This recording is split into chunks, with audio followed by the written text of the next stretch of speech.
trabalho, então, as conclusões. Lembrando do objetivo. A janela escolhida para a realização do experimento é uma janela que leva a juntas sem as descontinuidades listadas. Então elas são juntas com preenchimento total, ausenta de poros, de trincas macroscópicas, certo? Então não tem essas descontinuidades. E elas são, portanto, possíveis de serem realizadas. Então são factíveis. Então esta janela permite. Como é um estudo descritivo, se for encarado como um estudo exploratório, a importância do parâmetro que vai ser descrito na sequência, qual é o parâmetro mais importante, a importância do parâmetro pode apontar para a realização, então, de uma outra, de ampliação desta janela num determinado caminho. Mas esta janela especificada no experimento, ela atinge o objetivo de produzir juntas isentas de descontinuidades. Certo? Nesse material, o ASTM extensão grau 6. Essa janela, ela pode ser trabalhada, então, tranquilamente, já confirmado, nesse equipamento, que é um equipamento disponível para a área de pesquisa no laboratório em Porto Alegre, na URGS. Estas foram as relações encontradas para o ΔT 500-800, a rampa de subida, a temperatura de pico e a rampa de descida. Então, esse aqui foi o resultado entre a relação entre os parâmetros de entrada e o ciclo térmico obtido avaliado através dos valores de temperatura e o tempo registrado nesse experimento. Certo?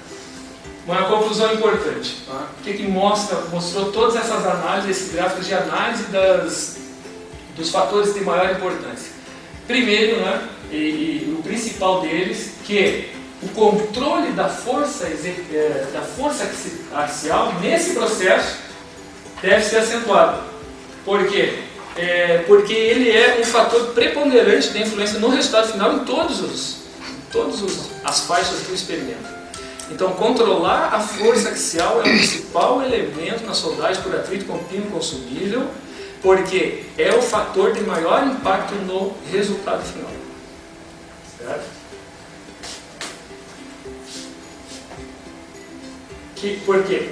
Porque é o maior impacto? Porque ele vai afetar os elementos do ciclo térmico.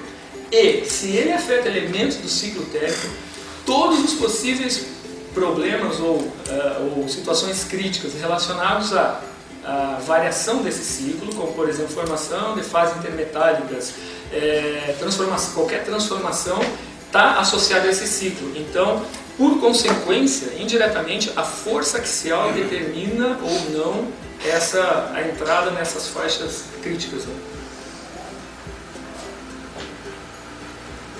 Algumas sugestões para trabalhos futuros. Primeira delas, a investigação do impacto da variação da força de recalque na qualidade do agente. Nesse trabalho, a força de recalque permaneceu a mesma força axial. Aquela força, depois que para a rotação, foi mantida constante. Só que, na literatura estudada, não fica exatamente claro o mecanismo de atuação desta força de recalque para esse tipo de processo. Então seria importante, a partir de agora, também em trabalhos futuros, alguém se dedicar a olhar, pegar essa janela que funciona, que ela é possível de ser realizada, e aproveitar isso para a variação desta força de recalque e do tempo de aplicação da força. Então, ali, segundo item, investigação do impacto do tempo de aplicação. Terceira sugestão, investigação sobre agora relacionada à geometria. Qual é o valor mínimo de um diâmetro para essa soldagem com pino consumível? Porque até então, esses elementos de resistência do pino, para rotação, tudo, eles não foram importantes porque não tiveram... não tive nenhuma situação, não existe quebra do pino, não existe nada. O pino é suficientemente robusto para o que se propõe. Agora, qual o valor mínimo para essas faixas de rotação? Isso permitiria, talvez no futuro, a realização desse processo de soldagem em microsoldagens, em soldagens de valor reduzido. Então, um caminho para investigação. Número 4. Do estudo aqui decorrente desse processo com esse material, percebe-se a necessidade da elaboração de um código, tá, para aceitação, um processo robusto da qualificação do processo de soldagem por atrito que não existe. Tá? Então nós precisamos, todas as pessoas envolvidas que estejam trabalhando, estudando esse processo, precisam começar a elaborar um padrão para a verificação, assim como tem a qualificação em outros processos, principalmente de soldagem por arco elétrico. Né? O quinto, estudo da superplasticidade dos ácidos inoxidáveis duplex sujeitos à soldagem por atrito. Por quê? Porque a soldagem por atrito realizada no ácido inoxidável super duplex faz com que aconteçam ali, posterior à soldagem, os requisitos necessários para que ocorra o fenômeno da superplasticidade. Então, a gente tem uma estrutura bifásica, que é um pré-requisito. Tá? A gente tem um tamanho de grão reduzido, que é outro requisito. Tá? E a gente tem um processo que atinge pore, né, que atingiu elevadas temperaturas e que, se a taxa de deformação aplicada posterior a essa junta for extremamente baixa, reúne 3 requisitos para o fenômeno da superplasticidade. Então, que alguém, né, possa seguir por esse caminho, estudando esse tipo de relação. Eu gostaria de rapidamente, como eu falei sobre o processo, eu tenho alguns segundos aqui, a realização do processo. Para ilustrar então. O replay aqui para